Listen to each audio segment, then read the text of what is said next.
बिस्मिल्लाहिर्रहमानिर्रहीम, अस्सलाम वालेकुम, वेलकम टू न्यू वीडियो।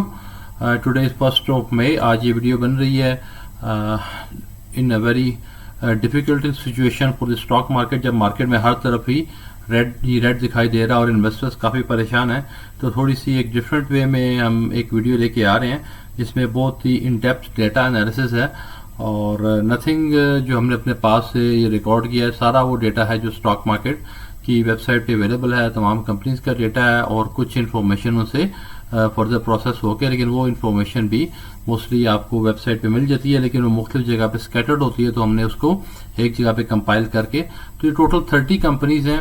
और चूँकि मार्केट लास्ट क्लोजिंग शो हो रही है फ्राइडे उसकी लास्ट वर्किंग डे की, तो उसमें चूँकि अब रिसेंटली मार्केट में जो पोजीशन है वो इंडिया पाकिस्तान के जियो स्ट्रेटेजिक इश्यूज हैं, वार के हर तरफ साए मंडला रहे हैं, तो उस वजह से market definitely obviously red zone के अंदर है। अब पॉइंट इज कि ये चीज़ हमारे कंट्रोल में नहीं है। अब हमारे कंट्रोल में जो है हमारे अपने एक्शंस हैं, हमारा अपना एक बिहेवियर है कि हम कितने डिसिप्लिन होते हैं, कितने फोकस्ड होते हैं और कितने जो हम न्यूज़ से और चीज़ों से इंस्पायर नहीं होते हैं। ये टोटल हमारे पास टोटल 30 कंपनीज का मैंने टारगेट किया था कि इनके ऊपर डेटा कलेक्ट करके उनके ऊपर एनालिसिस बनाऊंगा। तो ये अराउंड आई गेस 28-29 कंपनीज हैं और ये शायद EPS के ऊपर अलाइंड है। मैं इसको A to Z के ऊपर फिल्टर करता हूँ, तो अब ये अपने अल्फ़ाबेटिकल ऑर्डर में आ गई ये कंपनी सारी। ये इसमें यू कैन से कि ऑलमोस्ट ये जो KMI 30 इंडेक्स हमारा शेयर कंप्लाइंट की मीज़ान इंडेक्स में जो 30 कंपनीज हैं वही हैं। ऑलमोस्ट एक दो कंपनीज में से जो मुझे उनका करंट रिजल्ट के बारे से माइनस में लॉस में आ रही हैं वो मैंने इंक्लूड नहीं की हैं, और उसकी जगह एक दो कंपनीज और जो मुझे बेहतर लगी हैं मैंने इंक्लूड की हैं। बट टोटल ये 30 कंपनीज हैं और इनके नाम आपके सामने आ रहे हैं। मैं पढ़ भी देता हूँ ताकि आपको थोड़ा सा क्लैरिटी आ जाए कि हमने किन चीज़ों के ऊपर है। इसमें आरिफ हबीब कॉरपोरेशन लिमिटेड ये KMI 30 का पार्ट नहीं है, लेकिन इसके ऊपर काफ़ी क्वेरीज हैं कि इसके ऊपर आप एनालिसिस करें, इसका वीडियो बनाएं।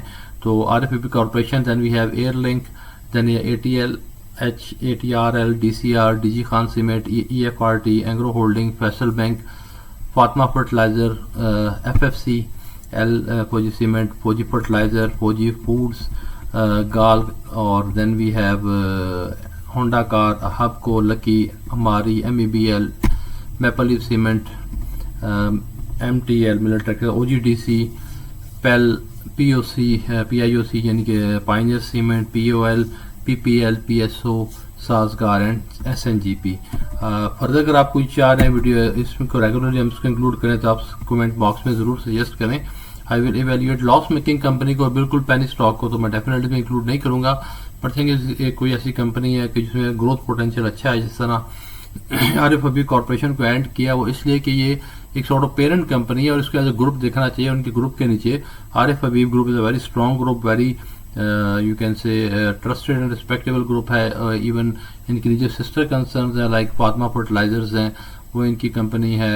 DCR एक बहुत अच्छा प्रोजेक्ट है, एक अच्छा शेयर है जो कि रियल एस्टेट REIT है, basically real estate investment trust, तो हमने इंक्लूड किया। तो लेट्स डिस्कस कि ये क्या क्या चीज़ें। पहला सीरियल नंबर है 1 2 3 के बाद से शेयर का नाम है, सिंबल है जिससे ट्रेड होते हैं। देन वी हैव सेक्टर, तकरीबन इनके जो सेक्टर उनके सामने लिखे हुए हैं उसमें सीमेंट सेक्टर भी है, एनर्जी सेक्टर भी है, इसमें ऑटोमोबाइल, रिफाइनरी और कुछ मिसलेनियस सेक्टर हैं।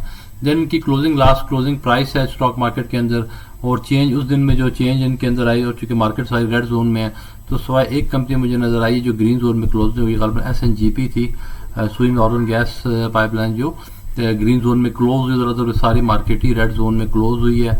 देन वी हैव वॉल्यूम के क्लोजिंग के ऊपर कितना वॉल्यूम रहा उसके हवाले से भी एनालाइज करेंगे। Then 52 weeks high, this is very important कि हम चेक करेंगे कि इन कंपनीज का 52 वीक्स में कितना हाई रहा। देन वी हैव अर्निंग्स पर शेयर, लेटेस्ट पब्लिश इन्फॉर्मेशन जो स्टॉक मार्केट के साइड पे, और ये मैं डेटा एक और स्टॉक ब्रोकर की जो एक रिलायबल नेम है उनकी ऐप से उठाता हूँ, वो EPS है और वो PE रेशो भी जो उनकी साइट के ऊपर मेंशनड है वो अवेलेबल है।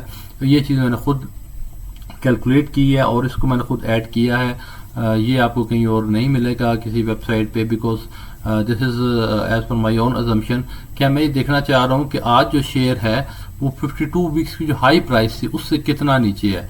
ये जो लिखा हुआ percentage DF 52 WH, it means how much the share is percentage wise down from its 52 high price. Like हम अगर बात करें डीजी खान सीमेंट की, तो डीजी खान सीमेंट अगर आज 124 रुपये 40 पैसे पे है, तो इसका हम ऑल टाइम हाई जो 52 वीक्स हाई इसकी साइड पे अवेलेबल है स्टॉक मार्केट में 137 है। तो उस फार्मूला से हवाले से हमने कैलकुलेट किया, फार्मूला खुद कैलकुलेट कर रहा है कि 9.09% ही अपनी ऑल टाइम हाई से नीचे है। तो इसकी बड़ी इंपॉर्टेंट सिग्निफिकेंस है, आगे जाके तफसील से देखते हैं, वन बाय वन सब के ऊपर हम डिस्कस भी कर लेते हैं। अच्छा, इसमें थोड़ा सा मैं इसको मेंशन कर दूं, अगर सपोज इसको हम फिल्टर लगाते हैं, एक्सेल बड़ा अच्छा टूल है, इसको लाजमन सीखें, तमाम इन्वेस्टर्स के लिए मस्ट है कि उनको एक्सेल आता हो। अच्छा, अगर हम सिर्फ स्मॉलेस्ट टू लार्जेस्ट पे पहले तो हमारे पास ये इनका इंडेक्स आ रहा था अल्फाबेटिकली, अब हमने अपनी जो मुख्तलिफ एंगल्स हैं उस एंगल से देखते हैं। अगर हम सबसे पहले मैं आता हूँ 50%। अच्छा, चूंकि मार्केट सिर्फ डाउनफॉल पे है, अच्छा हमारे अब करने का काम अहम ये, हम ये देखें कौन सा शेयर है, चूंकि शेयर इसमें सारे हमने अच्छे सेलेक्ट किए हैं, ठीक है, कोई कचरा स्टॉक नहीं, अच्छा ग्रुप होगा, अच्छा सेक्टर होगा, उसमें एनर्जी सेक्टर के सारे स्टॉक्स हैं, लाइक इसमें OGDC है, इसमें PPL है, इसमें मारी है, इसमें PSO है, इसमें SNGPL है। तो मेन में सारे स्क्रिप्ट इसके अंदर है। सीमेंट है तो सीमेंट के सारे टॉप ऑफ द लाइन, फौजी सीमेंट है, लकी सीमेंट है, डीजी खान है, पाइनियर सीमेंट है, मैपल लीफ सीमेंट है। बैंक्स के अंदर मीज़ान बैंक है, फैसल बैंक है। तो पॉइंट इसके ये सारे शेयर अच्छे हैं, सारे ही गिरे हुए हैं, लेकिन हमें ज़ाहिर है ये बड़ा मुश्किल है अगर जब तक ये एनालिसिस सामने नहीं होगा कि हमने किस कंपनी कितनी के नीचे आ चुकी है, उसमें जितने अमाउंट लेस हुई है क्या वो अपने अट्रैक्टिव लेवल पे आ गई है या अभी और नीचे जाएगा। अच्छा, इसमें एक और एंगल जो है कि जो कंपनी जितनी ज़्यादा गिरी है, इट मीन्स कि उसके अंदर इतनी स्ट्रेंथ नहीं थी कि वो न्यूज़ बेस्ड उसके अंदर चीज़ें आर्टिफिशियल थी, जो न्यूज़ ऐसी कोई एडवर्स हुई, मार्केट के हालात हुए तो कंपनियां गिर गई। ऐसी भी कंपनीज हैं जिन्होंने अपने आप को अपनी स्ट्रेंथ को मेंटेन किया हुआ है। तो हम ये देखते हैं कि अब ये इंडेक्स जो लास्ट कॉलम है इसमें फिल्टर लगाया, अब इसमें जो सबसे कम जिसका वैल्यू गिरी है अपने ऑल टाइम हाई से, मीन्स अपने ऑल टाइम पीक के नज़दीक है, और उसने इतनी नेगेटिव एनवायरनमेंट के अंदर भी अपने आप को सस्टेन किया हुआ है, उस क्राइटेरिया से देखें तो SNGP उसके टॉप ऑफ द लाइन है। इवन कल भी ग्रीन में क्लोज हुई और SNGP ने अभी ऑल टाइम हाई से 1.6% डाउन है। DCR KMI इंडेक्स के अंदर इंक्लूड नहीं है, लेकिन इसकी परफॉर्मेंस और फ्यूचर प्रोस्पेक्ट को देखते हुए हमने इसको इंक्लूड किया है। KMI index after certain period of time जो है वो रिकैलकुलेट होता है और उसमें कंपनीज को ऐड किया जाता है। तो माइट भी उसमें कुछ क्राइटेरिया पे पूरा नहीं उतर रहा होगा, अदरवाइज शरिया कंप्लाइंट तो डेफिनेटली है, लेकिन शरिया कंप्लाइंट में भी टॉप 30 कंपनीज को ऐड करते हैं। लेकिन फ्यूचर प्रोस्पेक्ट रिसेंट जो रिजल्ट्स आ रहे हैं और जो इनकी परफॉर्मेंस है, और अभी भी करंट परफॉर्मेंस देखें कि ये करंटली 8,73,000 का वॉल्यूम है, 1 मिलियन के अराउंड वॉल्यूम होना चाहिए। तो मैं समझता हूँ कि वो कंपनी अच्छी है। और इसकी DCR की लास्ट क्लोजिंग 25 रुपये 61 पैसे रही, 21 पैसे से डाउन किया, वॉल्यूम 8,73,000। 52 वीक्स हाई इनका, यानी कि अभी लास्ट एक साल में मालूम है 26 रुपये का हाई इसने टच किया, और वहां से जब ये वापस आई है तो दोबारा आप सिर्फ 1.88% उससे नीचे है। तो इट मीन इसके अंदर ये काफ़ी इसकी अच्छी स्ट्रेंथ शो कर रही है। एक और क्राइटेरिया जो मैं यूज़ करता हूँ कि जो PE रेशियो है वो अच्छी होनी चाहिए। ये चीज़ मराज वो डिपेंबाज इंडस्ट्री की 4 तक भी चली जाती है, लाइक बैंकिंग सेक्टर है, बाकी मोस्टली सेक्टर की उससे ऊपर ही है। तो मेरा जो क्राइटेरिया मैंने अपना जो बनाया हुआ है, it may be right it may be wrong from your point of view, मेरा पॉइंट ऑफ व्यू ये है कि ये 5 से लेके 9 के दरमियान होनी चाहिए, 5 बीइंग दी लोएस्ट और बेस्ट लेवल। तो जितना उससे ऊपर जाता जाएगा PE रेशियो, उतनी जो है कंपनी ओवर वैल्यूएशन की तरफ जा रही होगी। लेकिन कुछ अच्छी कंपनीज हैं, लोग उनको पसंद करते हैं और उनको 9 PE मल्टीपल के ऊपर 10 PE मल्टीपल के ऊपर भी देख रहे होते हैं। तो उस एंगल से भी हम एनालिसिस करेंगे कि ये लाइक मारी है वो गालिबन 13 PE मल्टीपल पे है, PSO है जो 9+ मल्टीपल पे है, मुझे कंपनी नज़र आ रही है लाइक यहाँ पे 14 मल्टीपल पे पेल है, ये हमें इस टाइम नज़र आ रही है। तो पहले हम इसको ज़रा क्लोज कर लें इस एंगल से देखने को कि कौन सी कंपनी है जो बहुत ज़्यादा गिरी है और कौन सी कंपनी है जो बहुत कम गिरी है अपने ऑल टाइम हाई से, इट मीन्स ने अपनी स्ट्रेंथ शो की है। एक और इंटरप्रिटेशन ये भी हो सकती है कि जो ज़्यादा गिर गई है उसमें अब ऊपर आने का पोटेंशियल उतना ज़्यादा है, लेकिन ये भी देखना है कि क्या उसके गिरने की वजह टेम्परेरी है या परमानेंटली उसके रिसेंट रिजल्ट्स इतने डाउन आए हैं कि वो काफ़ी ज़्यादा नीचे आ गई हैं। लाइक उसमें कोई फर्टिलाइजर सेक्टर के शेयर्स हैं, एग्रो फर्टिलाइजर, और आई थिंक ऐसे कुछ है, माइट बी FFC भी उसमें आ रहा है कि जो काफ़ी ज़्यादा उनका रिजल्ट्स नीचे की तरफ आए जिसकी वजह से उनका रेट नीचे। बल एनी हाउ इंटरप्रिटेशन आपने करनी है, मैं आपके सामने एक डाटा प्रेजेंट कर रहा हूँ और एक फूड फॉर थॉट दे रहा हूँ। तो SNGP टॉप के ऊपर है जो सबसे कम गिरी हैं। Then we have DCR then है आरिफ हबीब कॉरपोरेशन। आरिफ हबीब कॉरपोरेशन की स्टॉक स्प्लिट हुआ, पहले 100 प्लस पे था, तो अभी 52 वीक्स हाई इनका 11 था, तो 110 के अराउंड इसने हाई टच किया था। स्टॉक स्प्लिट होने के बाद हम इसका 52 वीक हाई 11 ले रहे हैं, और अभी ये भी उसके बिल्कुल अराउंड है, नज़दीक है। ये अपनी जब परसेंटेज को इसने क्लोज किया है तो उसके अकॉर्डिंगली यहाँ पे नज़दीक 11.39 इनकी प्राइस है करंटली, और सॉरी 11 और 11.39 की ऑल टाइम हाई था, तो अपने ऑलमोस्ट उसके बिल्कुल नज़दीक है। पी रेशियो बहुत अच्छी है 3.87। तो आरिफ हबीब कॉरपोरेशन अच्छी उसके अंदर आ रहा है, क्योंकि इसकी दो क्राइटेरिया में ले रहा हूँ कि ऐसी कंपनी जो जिनका आखिर में दोबारा से एक एंड एनालिसिस करूंगा जिसमें बेस्ट ऑफ द बेस्ट की आ जाएगी। अगर मैं उसमें इस हवाले से देखूं तो 1 से लेके द नेक्स्ट हम चलते हैं आगे। Then we have Meezaan bank, ये ऑल टाइम हाई से 6% डाउन है, और इसकी पीई रेशियो भी अच्छी है। इनकी ऐसी कंपनी जो अपने ऑल टाइम हाई से 5% से ज़्यादा नहीं गिरी हैं, और उनकी पीई रेशियो 5-6 के अराउंड है, तो वो अच्छे हैं फॉर द लॉन्ग टर्म, अपनी स्ट्रेंथ शो कर रहे हैं। Then we have Maple Leaf Cement, ये 6.2% अपनी ऑल टाइम हाई से नीचे है, और पीई रेशियो इसकी 6.7 है, still in the safe zone. अब ये 9% डीजी खान सीमेंट नीचे आ चुका है, और पीई रेशियो 7.41 है। इसके कंपैरिजन को आप कॉम्बिनेशन को चेक कर लें, आपको ये समझ आता है या नहीं। देन वी हैव साजगार अपनी ऑल टाइम हाई से 9.7% नीचे है, और पी रेशियो 4.46 है, तो कोई अच्छी कंपनी हो पी रेशियो 5 से कम हो तो it's also a good company and good price level to invest in the long term. तो साजगार रिसेंट रिजल्ट्स में इनके इन डेप्थ में देखे हैं तो रिजल्ट इनके बहुत ही एक्स्ट्रा ऑर्डिनरी आए हैं। चंद कंपनीज जिनके रिजल्ट बहुत अच्छे आए हैं उसमें एक साजगार भी है, और साजगार को मैं इस टाइम टॉप 2-3 अगर स्ट्रिक्ट लूँ तो उसमें एक डीसीआर और साजगार मुझे याद है, मैं जो कंपनी के रिजल्ट्स देख रहा था उसके वाले से इन दोनों के फ्यूचर प्रॉस्पेक्ट्स काफ़ी मुझे अच्छे लग रहे हैं। देन वी हैव फौजी सीमेंट जो है वो डेफिनेट सीमेंट सेक्टर का एक बहुत अच्छा स्टॉक है, 12% अभी डाउन आ चुका हुआ है, और पी रेशियो लेकिन थोड़ी सी स्लाइडली ऊपर की तरफ है, तो थोड़ी सी प्राइस अच्छा होगा ये कि जब प्राइस जितनी नीचे आती जाएगी उतना पी रेशियो के अंदर और इम्प्रूवमेंट आती जाएगी, पी रेशियो नीचे आती जाएगी।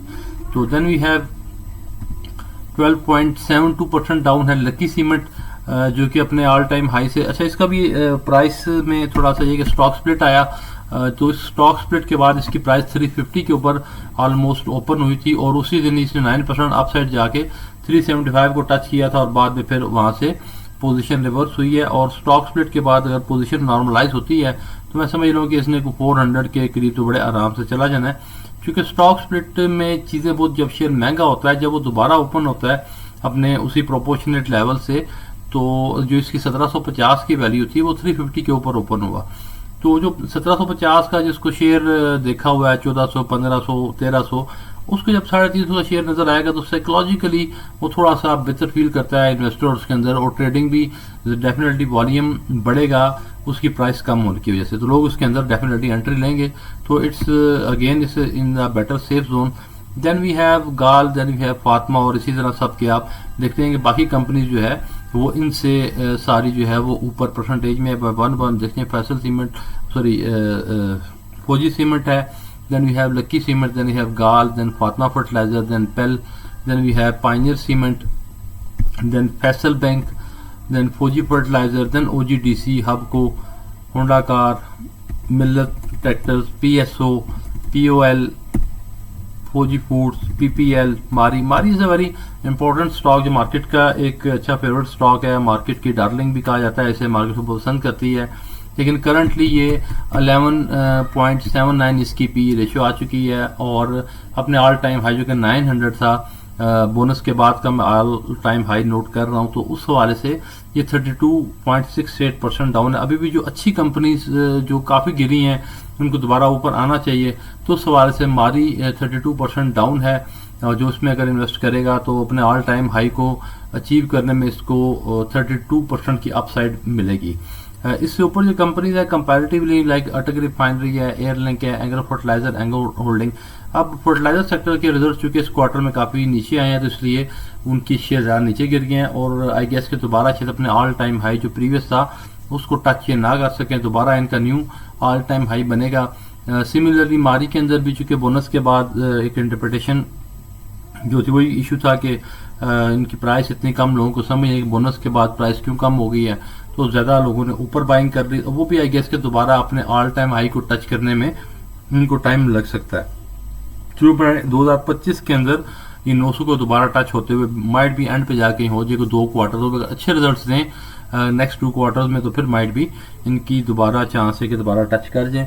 तो आई रिकमेंड कि जो ऊपर की कंपनीज हैं जो जिनके अंदर कंपैरेटिवली कम डिक्लाइन है, उन्हें स्ट्रेंथ शो की हुई, अपने आप को रेजिस्ट किया है, तो अगर वो इस रेजिस्टेंस को निकाल जाते हैं और जंग के मामला अल्लाह करे नॉर्मली हो जाते हैं, तो फिर ये कंपनीज अच्छे लेवल से ऊपर आ जाएगी। तो दिस वाज द क्राइटेरिया कि जो हमने परसेंटेज DF से लगाया था। अब एक और क्राइटेरिया मैं लगा रहा हूँ PE रेशियो से, इसमें मैं स्मॉलेस्ट टू लार्जेस्ट करता हूँ।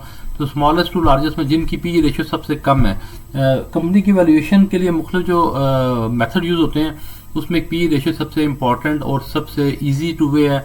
जिसकी जितनी PE रेशियो कम है वो कंपनी उतनी अट्रैक्टिव है, वो उतनी अंडर वैल्यूड है, और जो जितनी ज़्यादा हायर PE रेशियो पे जा चुकी है वो इतनी ओवर वैल्यूड है, और उसके अंदर इन्वेस्टमेंट जो है उतनी रिस्की है। लाइक उसमें हमें बेस्ड ऑन प्रीवियस डेटा, अब इनसाइड न्यूज़ किसी के पास हो, करंटली उनके रिजल्ट बहुत अच्छे यानी आ रहे हैं, बन रहे हैं, सेल्स बहुत अच्छी हैं, और नेक्स्ट क्वार्टर के रिजल्ट में वो आएगा, तो dates a different story. This is up till the available published information जो कि 31 मार्च तक का डेटा है।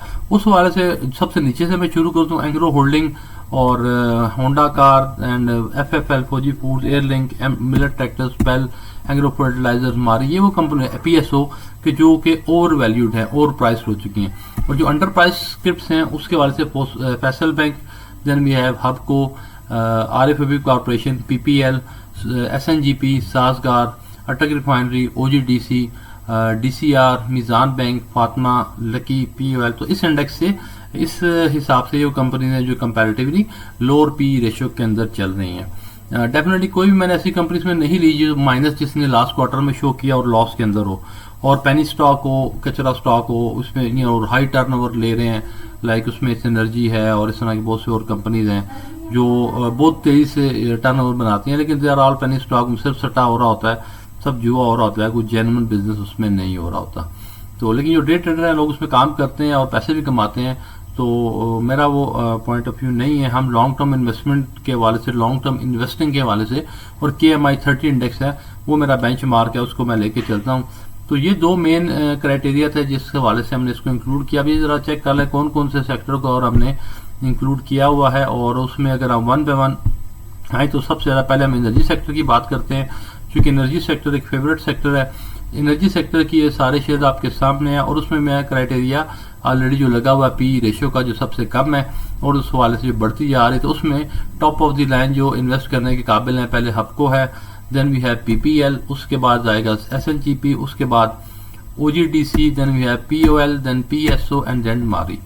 ये डेटा बोल रहा है जी, मैं इसमें अपने पास से कुछ नहीं कर रहा, जो डेटा बता रहा है, और बाद का डेटा जो होता है वो आपको डिफरेंट सिचुएशन बता रहा होता है, जो बजाय हमें एक परसेप्शन होती है, तो इसमें perception based, it's based on documented actual data जो कि पब्लिश इन्फॉर्मेशन है। जो है किसी को डेटा की एक्यूरेसी वाला इशू हो तो आप कमेंट बॉक्स में मुझे बता सकते हैं। Typing error is definitely obvious, एक टीम है जो काम कर रही है, सारी चीज़ें मैं खुद नहीं कर रहा होता, और अगर टीम से डाटा टाइप करते हुए कुछ मिस्टेक होगी तो हम इसको रिव्यू करते हैं for accuracy purpose, but still if there is anything missing और रॉन्ग यू कैन मेंशन। जैसे एनर्जी के बाद हम जो इंपॉर्टेंट सेक्टर है, सेकंड में हम सीमेंट की बात करते हैं, तो सीमेंट में भी अगेन ये सारी कंपनी जो है, लकी है, मैपल लीफ है, डीजी खान है, फौजी सीमेंट है, पाइनियर सीमेंट, और कंपनीज भी हैं, लेकिन हमने टॉप ऑफ द लाइन ये 5 कंपनीज इंक्लूड की हैं, और इसी जिस सीक्वेंस मैंने बोला है उनकी PE रेशियो इस रेफरेंस से कम से वो आगे बढ़ती आ रही है। देन आगे हम इसको 1 by 1 आप जरा देख लेते हैं। तो सबसे पहले ऑटोमोबाइल है, ऑटोमोबाइल में जो 2-3 कंपनीज हैं उसमें हम देख लेते हैं। हमारे पास सासगार है, गाल, ATLH और MTL और होंडा कार। तो इसमें सबसे इसमें अट्रैक्टिव जो है वो सासगार नजर दो। होंडा कार फेवरेट कंपनी में है, लेकिन चूंकि ओवर प्राइस हो चुकी है, ऑलरेडी प्राइस ऊपर जा चुकी है, तो हमने ये देखना है कि करंट रिजल्ट्स के हवाले से, करंट वैल्यूएशन के हवाले से कौन सी कंपनी अट्रैक्टिव लग रही है। तो ऑब्वियसली सासगार इस टाइम सबसे ज्यादा अट्रैक्टिव लग रही है। तो ऑटोमोबाइल के बाद हम सेक्टर वाइज आते हैं, तो उसमें नेक्स्ट हमारे पास बैंक्स को हम देख लें। बैंक्स में हमने इसमें 2 बैंक्स लिए हैं, मीज़ान एंड फैसल बैंक। तो उसमें फैसल बैंक का पी रेशो नीचे है और उसमें मीज़ान बैंक का थोड़ा सा ऊपर है। डिसीजन आप अपने खुद कर सकते हैं कि आपने किस कंपनी में इन्वेस्ट करना है, किसको सेल करना है। सीमेंट एनर्जी हमने डिस्कस कर लिया। देन वी हैव फर्टिलाइजर के अंदर हम करंटली देखते हैं तो फातिमा फर्टिलाइजर टॉप पे जिसका पी रेशो कम है। Then we have Fauji fertiliser, then we have Engro fertilizers. और उसके बाद हम आते हैं आईटी की भी शायद कंपनी एक आध, आई थिंक एयरलिंक है इसमें। तो एयरलिंक की ऑलरेडी पी रेशियो जो कि काफ़ी ऊपर से अभी भी ओवर प्राइस लगी, तो 21 is a highly over priced figure. ये 5 से लेकर 9 का मेरा बेंचमार्क ये है, लेकिन इससे ऊपर भी लोग जाते हैं, पसंद करते हैं जब कंपनी अच्छी होती है। Then we have miscellaneous company sector के मुख्तलिफ है। इसमें आरिफ हबीब कॉर्पोरेशन है, इनका पी एच 3.87 है, DCR का 5.28, पेल का है 14.61, फौजी फूड्स 25.38, एंग्रो होल्डिंग 26. तो जो 10 से ऊपर हैं जी उनको अवॉइड करें, वो ऑलरेडी ओवर प्राइस्ड हो चुके हैं। और जब हमारे पास लिमिटेड इन्वेस्टमेंट है और 10p मल्टीपल से नीचे की चीज़ें मौजूद हैं तो आई एस के उन्हीं के अंदर इन्वेस्ट करना चाहिए ताकि आपको लॉन्ग टर्म में उसमें अच्छा पोटेंशियल मिल सके। दैन रिफाइनरी की 2 कंपनीज थी, एक कटक रिफाइनरी है लेकिन दूसरी गालिबन थी नेशनल रिफाइनरी, उसको मैंने इंक्लूड नहीं किया क्योंकि उसका रिजल्ट लॉस में है, माइनस में है। तो इनकी पी रेशियो 4.83 नज़र आ रही है। So this was the brief analysis of 30 company जो कि मेनली KMI 30 इंडेक्स हैं, और बीच में 1-2 कंपनीज मैंने इंक्लूड की हैं और इसमें हम रेगुलरली रिव्यू करते रहेंगे। जिस कंपनी का भी रिजल्ट लॉस के अंदर आएगा, माइनस में आएगा या इसके अंदर बहुत ज़्यादा चीज़ें ऐसी नेगेटिव होंगी तो उसको डेफिनेटली इसके अंदर हम इंक्लूड नहीं करेंगे। तो स्टे ट्यून्ड। इस वीडियो के बारे में फीडबैक ज़रूर दीजिएगा कि आपको ये डेटा कलेक्शन और ये सारी प्रेजेंटेशन कैसी लगी। मेरे व्यूज़ से एग्री करना ज़रूरी नहीं है। द मेन थिंग इज़ कि आपका डेटा अगर अवेलेबल है और आपको डेटा की प्रेजेंटेशन ठीक लगी है, जजमेंट आपने खुद करनी है, डिसीजन आपने खुद करना है, इंटरप्रिटेशन आपने अपनी और अपने किसी कंसल्टेंट से रिव्यू करके ज़रूर करानी है। और मेरे जो ये इंटरप्रिटेशन है, ये व्यूज़ हैं, इनको आप कहीं शेयर कर सकते हैं and then you can have the best strategy. क्योंकि अल्टीमेट स्ट्रेटजी आपकी अपनी है कि आपका रिस्क यानी प्रोफाइल क्या है, higher the reward higher the risk है या lower the reward lower the risk है। इनके डिफरेंट स्ट्रेटजीज हैं। आपकी लिक्विडिटी के मामला कैसे हैं, आप कितना डिपेंड कर रहे हैं इस इनकम के ऊपर, आप शॉर्ट टर्म के लिए इन्वेस्टेड हैं या आप लॉन्ग टर्म के लिए हैं, आप सिप वे में ग्रेजुअली इन्वेस्टमेंट कर रहे हैं या आपने लमसम इन्वेस्टमेंट किया। तो दीज आर मल्टीपल फैक्टर्स, वो किसी एक के लिए भी सेम नहीं होते। तो किसी का इंडिविजुअल पोर्टफोलियो डिजाइन करना वो एक सेपरेट चीज़ है, उसके लिए किसी को अपनी इंडिविजुअल कंसल्टेंसी लेनी है तो उसके लिए मुझसे रब्ता कर सकता है। उसमें 1-to-1 कंसल्टेंसी भी मैं ऑफर कर रहा हूँ based on your own portfolio, और आपको डेडिकेटेड सर्विसेज दी जाएगी। तो अगर उसमें कोई इंटरेस्टेड हो तो मुझे मेरा व्हाट्सएप नंबर मेंशन होता है, then you can talk to me. तो स्टे ट्यून्ड। मिलते हैं नेक्स्ट वीडियो के साथ। मार्केट की जो भी न्यूज़ जंग के हवाले से आ रही हैं उस पर भी नज़र रखें, लेकिन उनको देख के कंपनीज की वैल्यूएशन के लिए डिसीजन ना करें। रेट्स ऊपर नीचे हो रहे हैं, उस एंगल से उनकी जो प्राइसेस में कितनी अट्रैक्शन आ रही है, और बी पॉजिटिव कि इंशाल्लाह ये चीज़ें जल्दी ख़त्म हो जाएंगी। और मैं रिसेंटली जो एक ट्रम्प टैरिफ वाला सिनेरियो था उसका रिजेंबलेंस दूंगा, और मुझे थोड़ा फीलिंग ये आती है कि ये भी उसी तरह की एक manipulated and pre plan and fabricated चीज़ है। लेट्स सी।